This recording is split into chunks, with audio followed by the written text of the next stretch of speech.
Hey everyone, and welcome to Cucina Stellata. Not quite sure about the pronunciation, but it's a horror game where you make meals that are out of this world.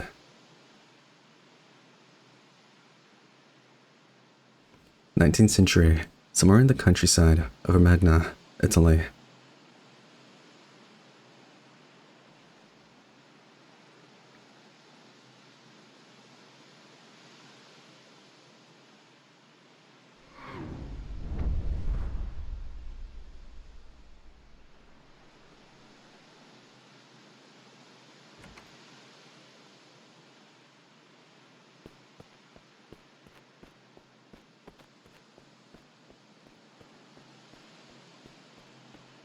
Great harm comes to those who let themselves be conquered by wine. Little by little, they grow nauseated by food and find nourishment almost entirely in drink. Thus, they degrade themselves in the eye of the world, becoming ridiculous, dangerous, and beastly. Pellegrino Artusi. I'm not Italian, by the way, so sorry if I don't pronounce them right. I'll try my best.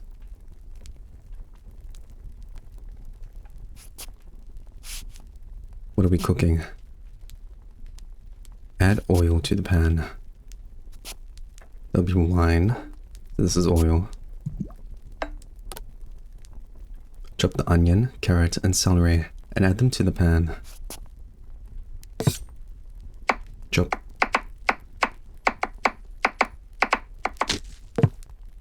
Wow. Have to really chop them down, huh?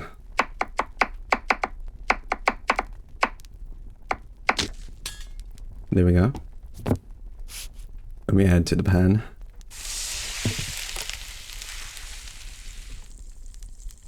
Chop the meat and add it to the pan. Where's the meat? I don't see anything. Is it on cupboard? No. What's this? There we go. Pour the red wine into the pan. Well, this one's easier. Grab the tomato sauce from the shelf and add it to the pan. On the shelf, it's carrots. That looks like bread. And this is the tomato paste. Place the tortilli in the pot.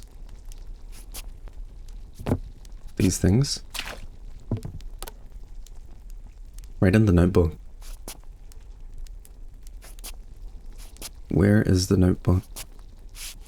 On the table. Of course. They say that curiosity is a dangerous trap, leading man into abysses from which he can never return. It is the same hypocritical world which claims not to care about food, that makes no civil or religious celebration without eventually spreading the tablecloth and trying to eat as heartily as possible. Therefore, I say, always choose for your raw materials the finest goods, for these will make an impression, and if this precious fruit of who knows where origin is as rare as I believe, it must cost as much or even more than truffles. But caution must be exercised with hope and fervor, for hidden prayers already hold future sorrow. I am repulsed by witnessing, as they say, the desecration of God's grace, yet indulgence and appetite are too great. What are you doing, Protag? That was kind of like a confession that you're sinning, aren't you? Of gluttony. Eat.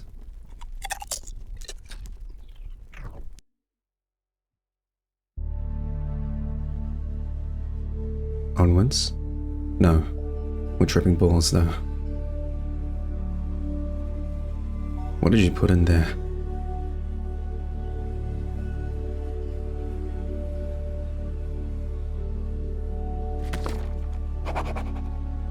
Meals like these make me feel like a neophyte in the kitchen and in the art of tasting. Not only the quality, but the sheer delight leaves me astonished and my dreams fulfilled. Its sauce blends with so many dishes, keeping such excellent company that it's worth the effort to satisfy every curiosity and rekindle the fire in the stoves, to get back to work and plunge like a deep-sea diver in search of the goodness and beauty I adore. I often say that one should only return to food when the stomach persistently cries out for help. Yet, I inherited almost unbridled erotic instincts from nature, at times nearly ruining my health and everything else. Moreover, if man neither craved food nor experienced sexual stimulation, what? The human race would soon perish. So here I am again. Casseroles, pots, and lids. Open your legs, aroma of the undergrowth. Sautés and braids of garlic, for I have returned amongst you. What type of jugs are you on? Grab the onion, carrot, and celery from the shelf and add them to the pot. Onion?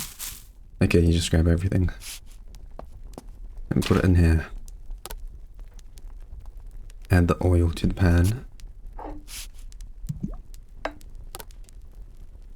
Grab the onion and... Wait, you want more? And you want to chop them up. Chop, chop, chop. Next one. Chop, chop, chop. Last one. Chop, chop, chop.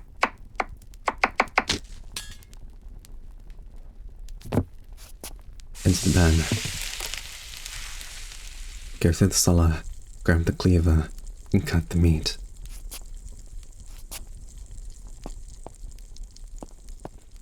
Well, this doesn't sound ominous at all.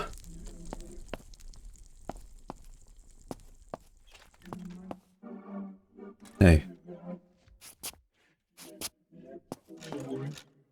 Are you the meat? No wonder we're tripping. Look at what we're eating. What are we... The hand? Oh.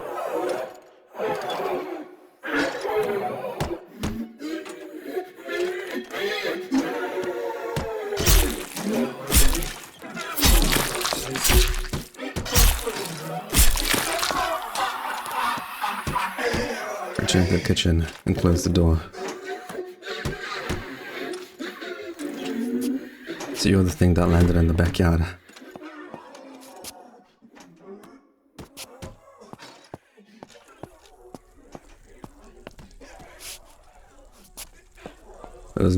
It was your misfortune to land on Earth. Who's that? Place some meat on the cutting board and dust it with flour.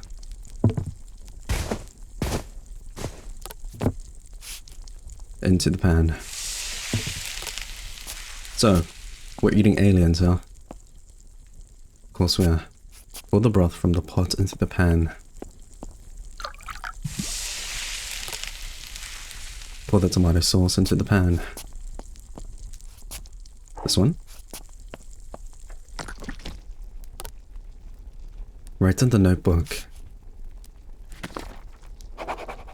I quiver in anticipation. I can barely restrain my restless, twitching finger that ceaselessly torments my beard, as if trying to spread the remnants of a flavor that once passed through it. It is neither sweet, nor bitter, nor sour, nor salty. Perhaps it isn't even a flavor. Not really. It's a sensation. An enchanting shiver that sneaks into the mouth and throat. Something slimy and indefinable that leaves behind a brutal echo, an aftertaste that never fades. There is no way to describe it, for no words exist to define it. You're just eating drugs, dude. Plate the dish. Eat.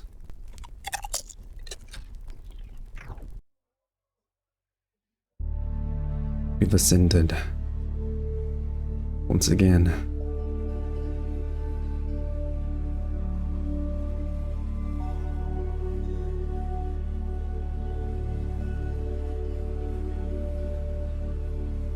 I mean, you never know. The alien could be evil.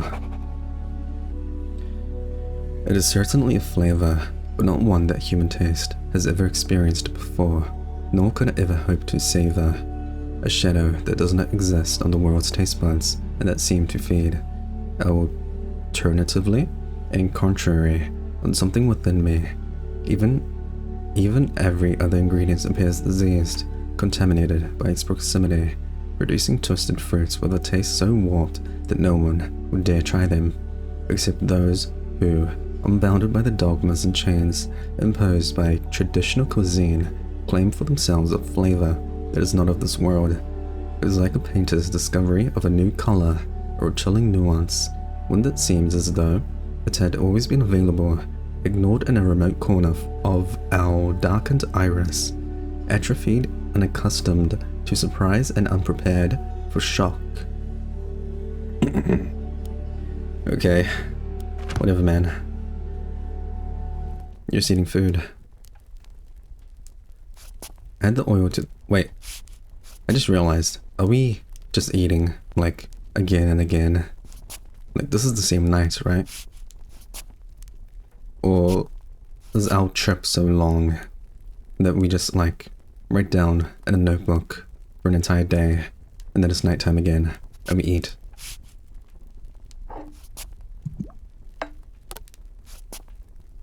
Chop an onion and add it to the pan. Chop, chop, chop. Into the pan. Go to the cellar and cut the meat. Are you still in there? I can hear you.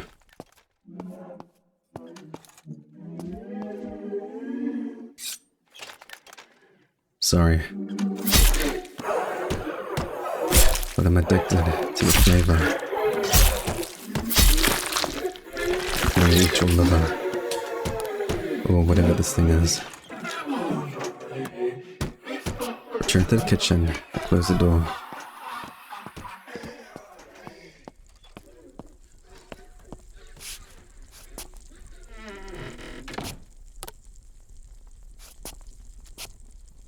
How are you? Still looking good? Or is this us? The person in, like, the first cutscene. Meatballs. Go to the cellar, grab the white wine, and pour it into the pan.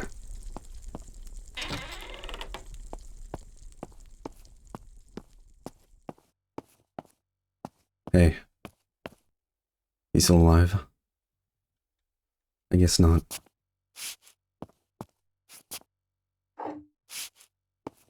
Don't mind me, just grabbing some drinks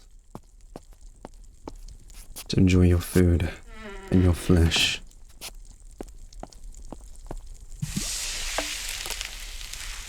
Add the broth to the pan.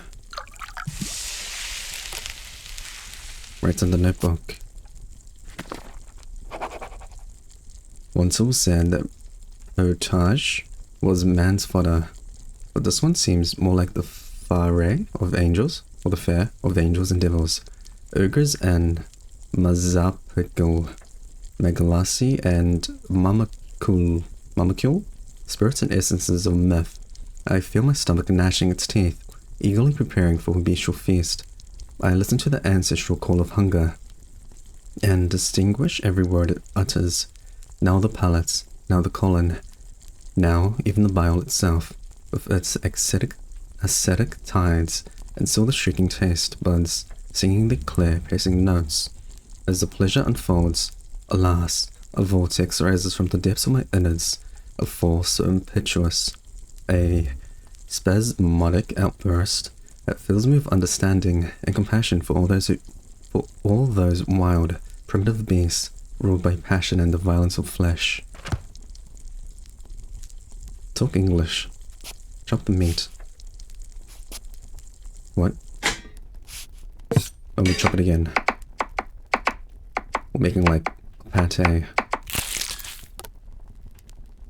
Grab bread from the shelf and slice it.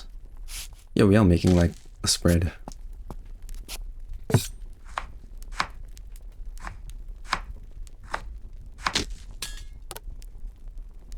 Spread the meat on the bread. Plate the dish. Eat.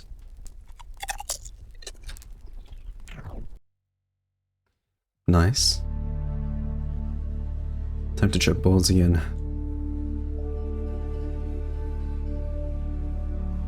Okay, let's see what nonsense you spout now.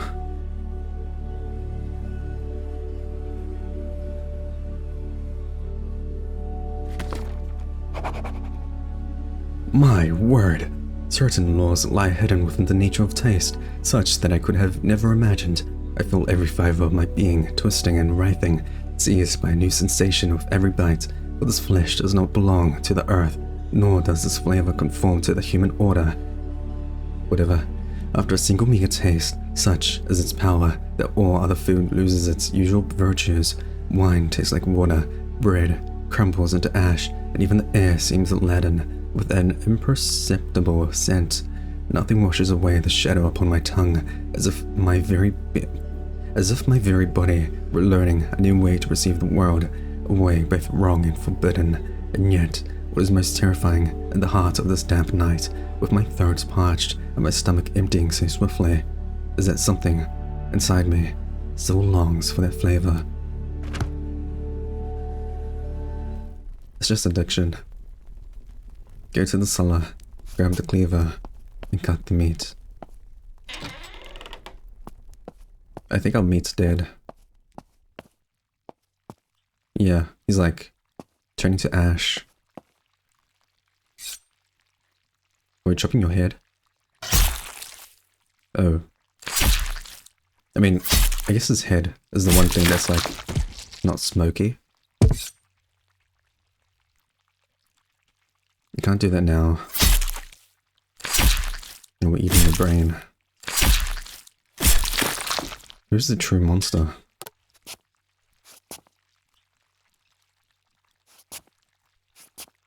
Put the meat in the pot. Didn't even need to close the door this time.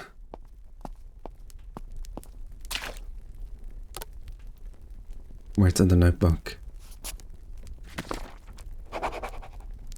What misfortune, what ill-fated news, O wretched swamp, O foul quagmire, O unholy land that has sheltered me since I was a child. Have you no pity for your own children? You let no food stay wholesome for long.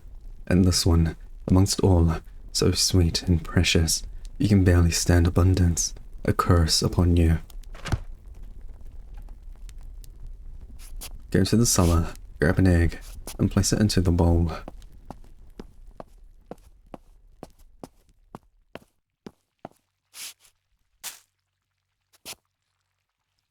Still there.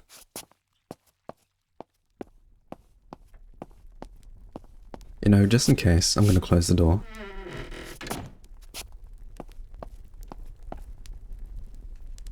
Into the bowl. Add the flour to the bowl. Add oil, making like crepes. Cut the meat.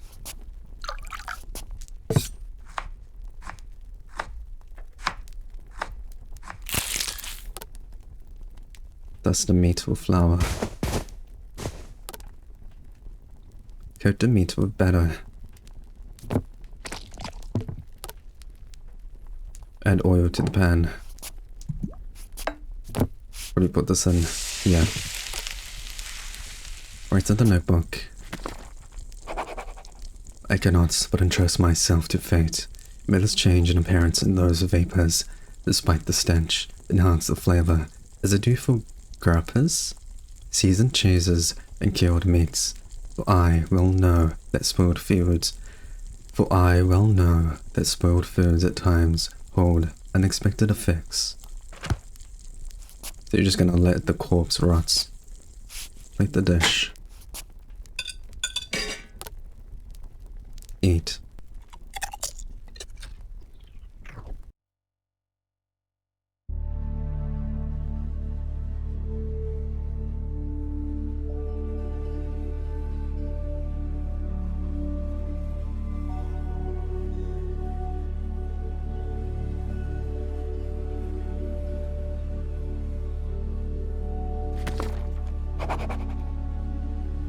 Okay, that's a lot. This time, the tasting was like a walk through the height of summer, a murky, tangled path through a flowering garden, where the way was painted in color and breathed fragrances like a dream. In that vast and luminous expanse, it seemed as if the entire course of my life flowed before me. The path opened beneath an arc of dentate ivy. I made my way down a gorge, through patches of light and shadow, sipping where the branches parted onto pools of golden mucosa, and beneath the trees on my left, indistinct blankets of faragio primroses stretched out like a carpet. The air seemed to lay soft kisses upon my skin. From the deep belly of the wood came the cooing of wild doves, mingled with the warm, gastric gurgling of welcoming brook. The ground there was so overlain with primroses that avoiding them was impossible, lost as they were in the digestive churn, the sweetness of the air, and the green of the fronds, dripping with enzymatic liquors, almost filled me with reverence. At last, I emerged from that garden through an orifice of hedges and brambles, sweaty and disheveled, like a man freshly torn from his mother's womb. I feel like that garden was made of like flesh and meat, huh? Go to the cellar, grab the cleaver, and cut the meat. It was like, they're talking about gastric acid? What exactly are we cutting? Right in the notebook.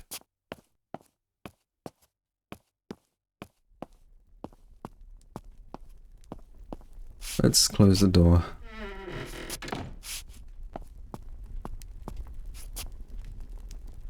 This one. In the end, it has left me alone. Yet a new energy surges within me, flowing from top to bottom, carried like a bolus deep into my most hidden bowels. I myself, it seems, unchanged, is the simplest explanation, and yet the richest one. Thus, why shouldn't I have become part of the splendid essence, a link in a metabolic chain that always finds its final rest in the vilest of excretions? Are we going to eat ourselves? Use the bucket in the cellar. It seems like we've kind of become like the alien. Like our flavor's the same now.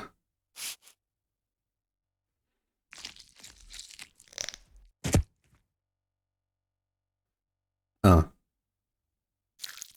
Gross. Could use this. No.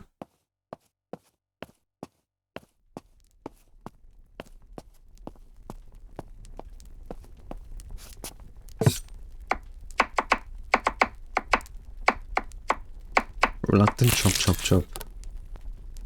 Slice the bread.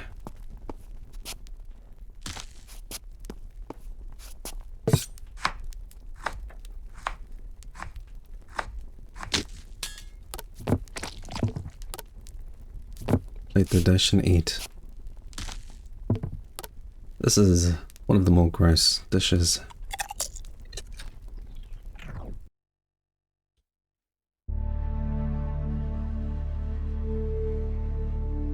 I mean, we're still tripping.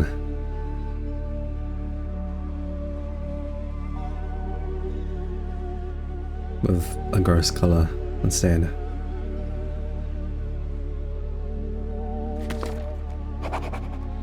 What a catastrophe.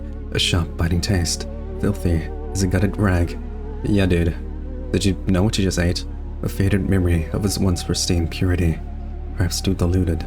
The spirit of tastiness and delight is scattered along the way. Perhaps its graces and virtues are surrendered to the stomach, and from there, to the flesh entirely.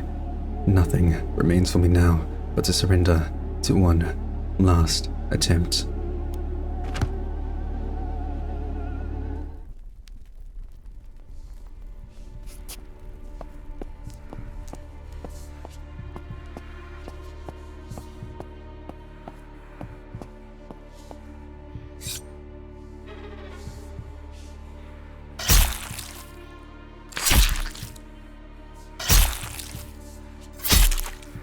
the final dish.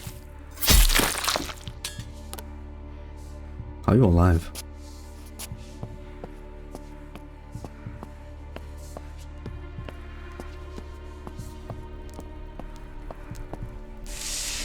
Look out the window. Right in the notebook. I notice, with a certain astonishment, a twitch in my lashes and tears that blur my vision. And yet, by some cruel contradiction, my eyes burn like flames on dry stubble, scorched by their own dryness, like earth cracked by drought, the very drought of the soul, which has already drained every last tear before it can fall. And thus, it happens that, like who gazes too long upon the high sun, finding no haven in the shadow of night, I feel myself consumed by fire, without a single tear to quench the blaze.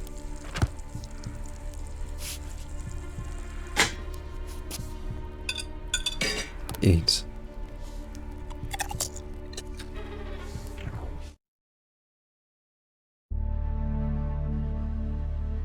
Is it red? Still got the purple though. Seems like a win.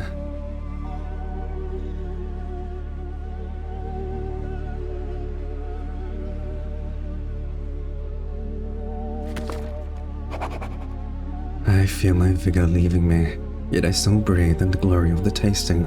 Little time remains, and I must make the most of it, so that my final work may take shape. God, spirit or devil, whoever you are, grant me one last fateful taste. Grant me but a thread of oil over this tepid potage, my very life.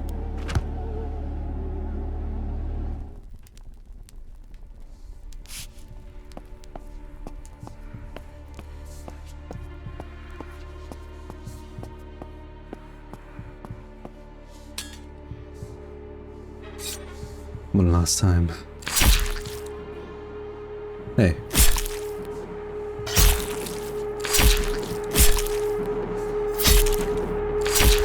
Revenge.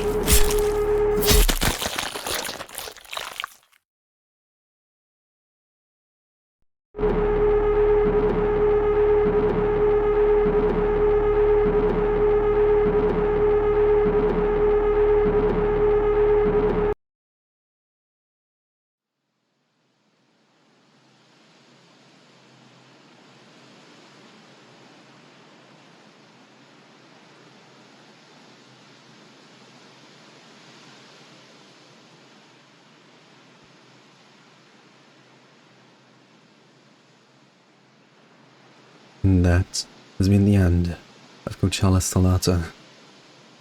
Is it a symbolic game? Or is it quite literal? And we were abducted by aliens, we ascended, and became their meal, I guess, because we ate one of their own. It was atmospheric, I'd say. The music was pretty nice, the sound design. And the colors, I guess. The color palette was quite good. I don't know. It's not really scary. Well, unless you're into like body horror, I guess. Yeah. It was a cool game. I'm pretty sure you're supposed to feel like sympathetic for the alien because we were kind of crazy and butchering and trying to like get the rush of this unique taste that we were just addicted to. Yeah. Anyway, thank you everyone for watching, and later.